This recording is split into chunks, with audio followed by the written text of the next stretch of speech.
Welcome to Commuter Philippines. I'm your host, This Right Guy. Nandito tayo ngayon sa Ayala Mall, Abriza. Dito sa may JP Laurel. Ayan. Nandito ang bus, jeepney stop at ang bus stop.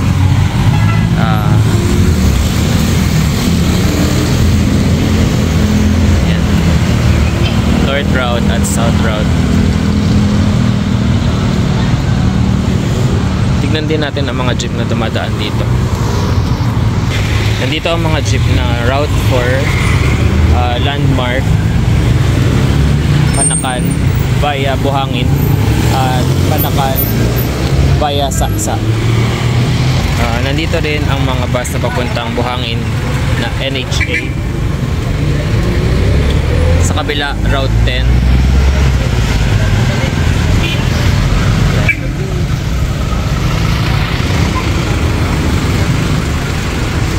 Ito naman ang jeep na Indangan.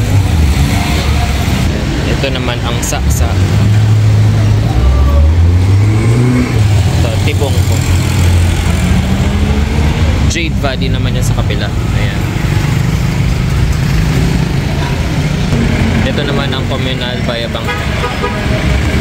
Buhangin at Kabantian. Paano ba mag-commute mula Ayala Mall, Abriza papuntang airport? So maaari kayong sumakay ng mga jeep or multicab na papuntang Tibungko via Buhangin or Panakan via Buhangin.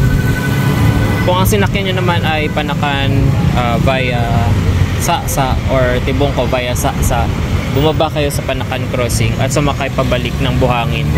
So double right pagka via Saksa ang sasakyan nyo.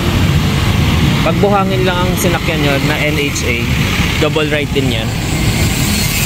Pababa kayo ng NHA at sasakay ng papuntang Panakan, Tibungko, Unawan o kaya Lasang.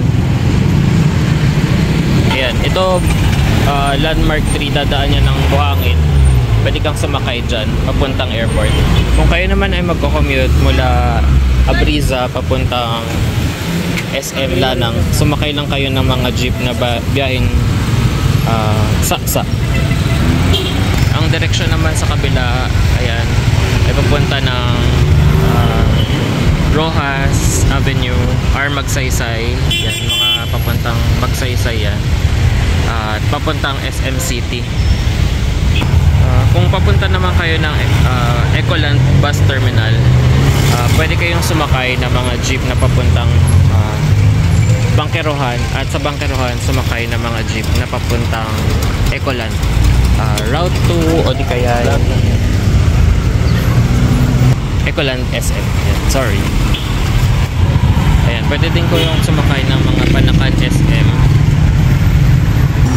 Ayan, pwede kayo sumakay ng Route 10 papuntang San Pedro at from San Pedro sumakay ng mga jeep na Ecoland at Route 2 papuntang bus terminal.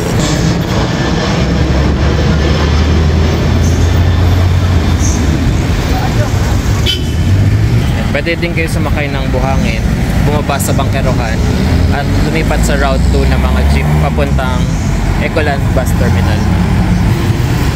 Alright, so that's it. Again, nandito tayo sa Abriza Mall, dito sa Davao City.